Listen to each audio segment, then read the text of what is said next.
Share എടുത്താൽ ചന്ദ്രൻ തില്ലങ്കേരിയുടെ വോട്ടിന് 100ന്റെ വിലയാണ്.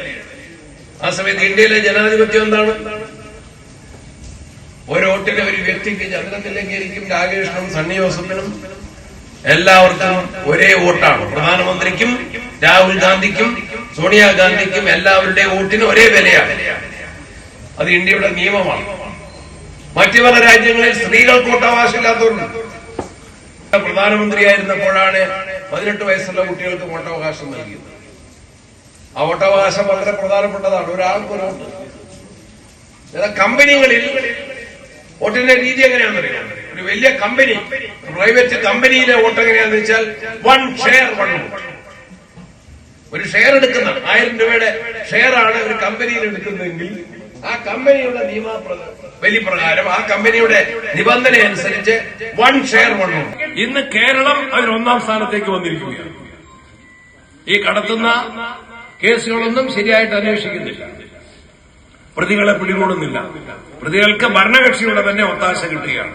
അക്രമം നമ്മൾ ആഗ്രഹിച്ചില്ല. പക്ഷേ ബ്രിട്ടീഷ് ഭരണാധികാരികൾ നമ്മുടെ സ്വാതന്ത്ര്യ സമര സേനാനികളെ എല്ലാ കാലത്തും ആക്രമിച്ചിരുന്നു.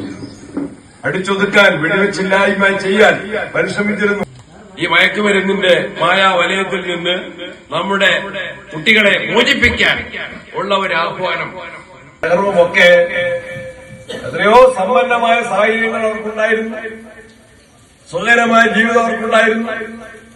ആ ജീവിത സൗകര്യങ്ങൾ വേണ്ട എന്ന് വെച്ചിട്ടാണ് കഴിഞ്ഞ പാർലമെന്റ് ഇലക്ഷനിൽ 10-30 സീറ്റിനാണ്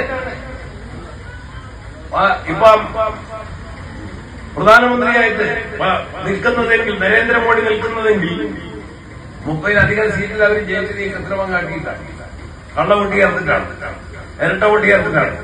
ഒരേ വീട്ടിൽ, ഒറ്റമുറി വീട്ടിൽ 80 പേരെ വോട്ട് ചേർത്തിരിക്കുക. ഒരു മുറിയേ ഉള്ളൂ.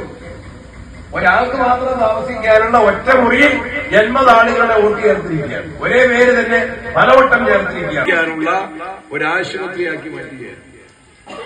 അലഹബാദിലെ നെഹ്റുവിന്റെ വീട്, ആനന്ദ ഭവൻ എന്ന വീടിന്റെ പകുതി ഭാഗം ഒരു ആശുപത്രിയാക്കി മാറ്റുകയായിരുന്നു. അങ്ങനെ ത്യാഗം സഹിച്ചിട്ടാണ് തെരഞ്ഞെടുപ്പിൽ കള്ളവോട്ട്. കേരളത്തിൽ നമുക്കെല്ലാം അറിയാം, മാർക്സിസ്റ്റ് പാർട്ടി പലപ്പോഴും കള്ളവോട്ട് കണ്ണൂർ ജില്ലയിൽ കൂടുതലായിട്ട് നടപ്പിലാക്കിയിട്ടുണ്ടെങ്കിൽ അതിന്റെ അഖിലേന്ത്യാ തലത്തിലുള്ള പരിപാടിയാണ് രാഹുൽ ഗാന്ധി ഇവിടെ തുറന്നു കാട്ടി. ഇലക്ഷൻ കമ്മീഷൻ ആരായിരിക്കണം? തെരഞ്ഞെടുപ്പ് ഒരു മത്സരമാണെങ്കിൽ, ഒരു ഫുട്ബോൾ മത്സരം